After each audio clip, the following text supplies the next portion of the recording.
प्रिय विद्यार्थियों, online class में आपका स्वागत है। हमने पीछे पॉइंट टू पॉइंट जो पढ़ा है, नंबर 2 टॉपिक पैसिव वॉइस। पीछे मैंने अनइम्पोर्टेड सब्जेक्ट वाला बताया है कि अनइम्पोर्टेड सब्जेक्ट कौन कौन से होते हैं। आप अच्छे से पढ़ना और याद भी करना, साथ में अपना होमवर्क है वो भी करते रहना। तो देखिए, नेक्स्ट जो टॉपिक है वॉइस का वो है ऐसे ऑब्जेक्ट, यानी एक सेंटेंस में दो ऑब्जेक्ट होते हैं, यानी डबल ऑब्जेक्ट के सेंटेंस। ऑब्जेक्ट एक, जिस सेंटेंस में एक ही ऑब्जेक्ट होता है उसको तो हमने अच्छे से कर लिया कि उस ऑब्जेक्ट से वाक्य की क्या करते हैं, शुरुआत करते हैं। और अब ऐसे सेंटेंस हैं जिसमें दो ऑब्जेक्ट दिए हुए मिलते हैं आपको, तो शुरुआत करते हैं। देखिए, डबल ऑब्जेक्ट के सेंटेंस।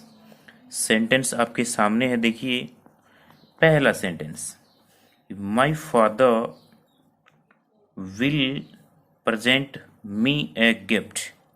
अब देखिए, सबसे पहले वाक्य की शुरुआत में क्या है, सब्जेक्ट। यहां से देख लीजिए, सबसे पहले क्या है, सब्जेक्ट, और उसके बाद में क्या दी गई है, हेल्पिंग वर्ब। क्या है, हेल्पिंग वर्ब।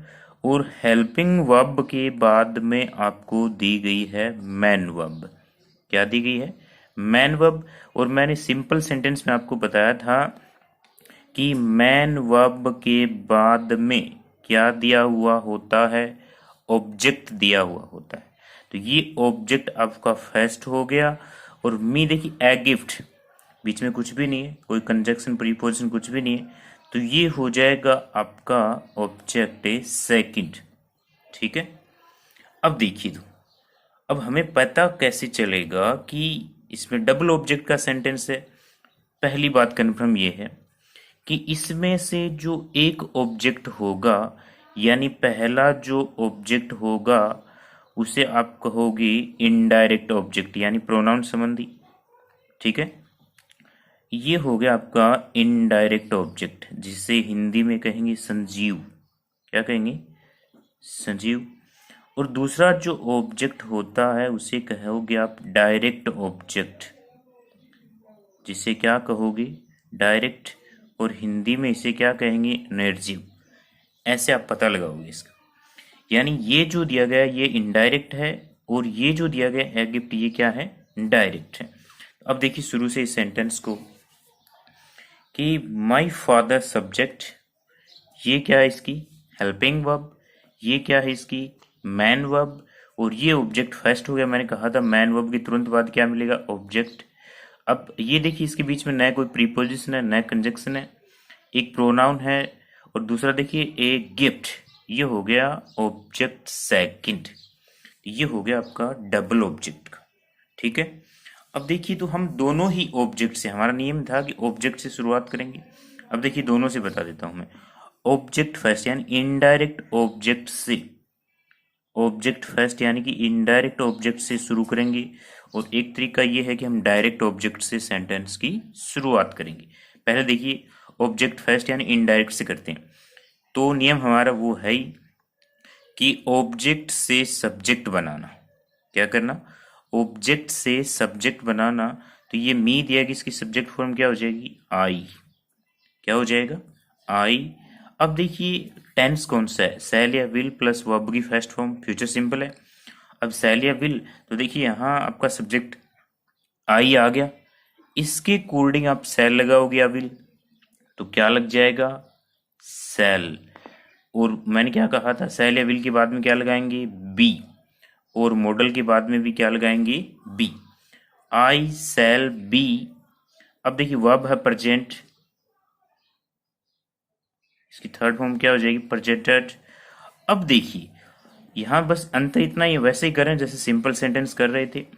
अब इस सेंटेंस में अंतर इतना है कि जो ऑब्जेक्ट सेकंड है, देखिए ऑब्जेक्ट सेकंड यानी कि जो डायरेक्ट ऑब्जेक्ट है उसको आप वर्ब की थर्ड फॉर्म के तुरंत बाद रख देंगे। I shall be presented a gift. अब देखिए ये नई चीज आ गई इसमें, वैसे वही पैटर्न है जो सिंपल सेंटेंस में हमने किया था, ए गिफ्ट।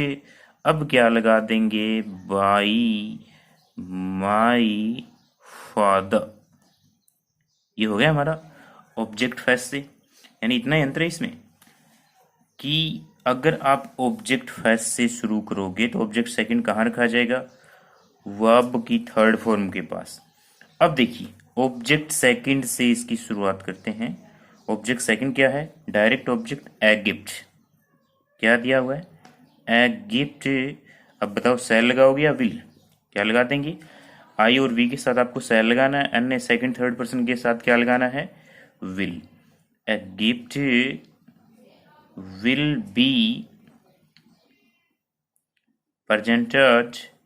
अब देखिए सबसे इंपॉर्टेंट बात क्या है, यदि प्रोनाउन बच जाए तो उसको आप मी लगाओगे।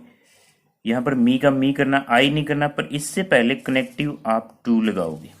यानी कि इस प्रोनाउन को किससे जोड़ना है, टू से जोड़ना, जबकि ये था सेकंड ऑब्जेक्ट, इसको आपको टू से नहीं जोड़ना है। ठीक है, अब ये हो जाएगा a gift will be presented to me. Pronoun को आपको टू से जोड़ना है, ये नियम मैंने अच्छे से लिखवाया उसमें नोट्स में। A gift will be presented to me. अब क्या लगा दोगे आप, बाई, और सब्जेक्ट का ऑब्जेक्ट क्या हो जाएगा, बाई माई फादर। इस प्रकार से ये हो गया आपके डबल ऑब्जेक्ट के सेंटेंस। तो एक बार फिर से देख लीजिए, वैसे ही हैं जैसे सिंपल सेंटेंस दिए हुए होते हैं। इसमें बात इंपॉर्टेंट ये है कि ऑब्जेक्ट यानी जो इनडायरेक्ट ऑब्जेक्ट होता है, प्रोनाउन होता है, उसके बाद सेकंड ऑब्जेक्ट भी आपको दिया हुआ मिलेगा। इसके बीच में कोई कंजक्शन या प्रीपोजिशन नहीं दिया हुआ मिलेगा। ठीक है, तो my father will present me a gift.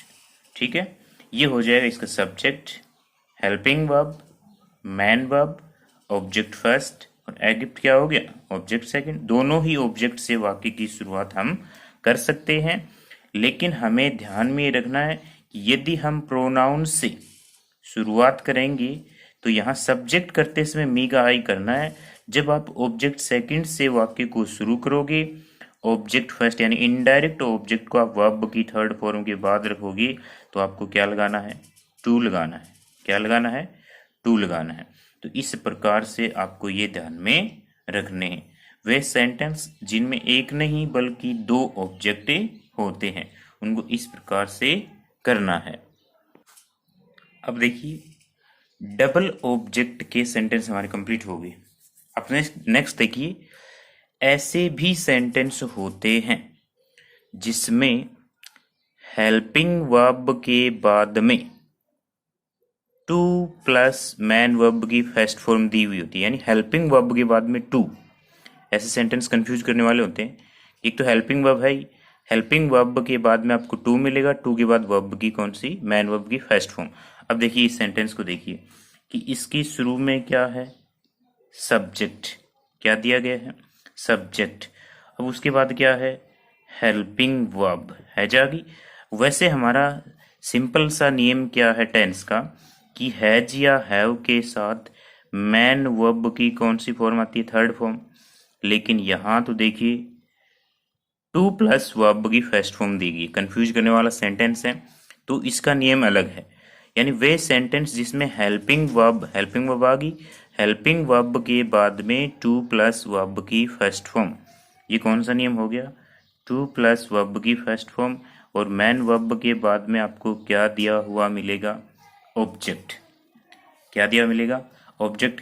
इसका मतलब हमारी टेंस वाली कहानी खत्म हो गई यहाँ पर, कि जिस सेंटेंस में हैज या हैव प्लस वर्ब की थर्ड फॉर्म, इसमें है ही नहीं थर्ड फॉर्म, तो हमें वो नियम नहीं अपनाना है, क्योंकि जल्दी हम इस सेंटेंस को करना चाहेंगे तो हैज बीन लगाएंगे।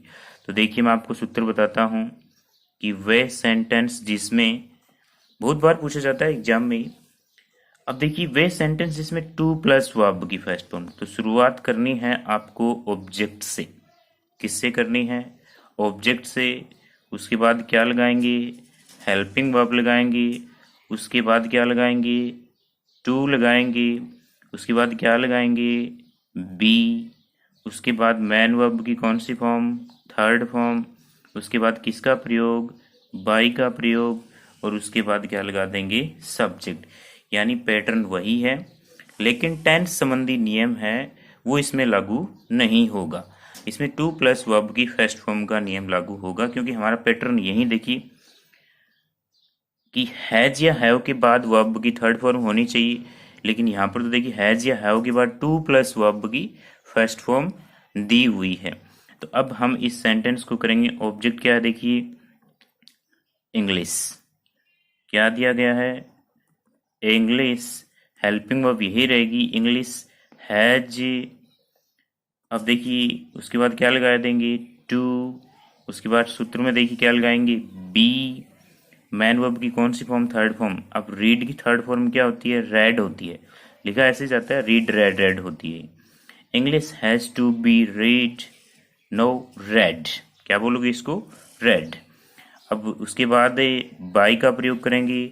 उसके बाद सब्जेक्ट क्या है, ही का ऑब्जेक्ट क्या हो जाएगा, ही, हिज, हिम। तो English has to be read by him. इस प्रकार से ये हो जाएगा कि वे सेंटेंस जिसमें टू प्लस वर्ब की फर्स्ट फॉर्म दी हुई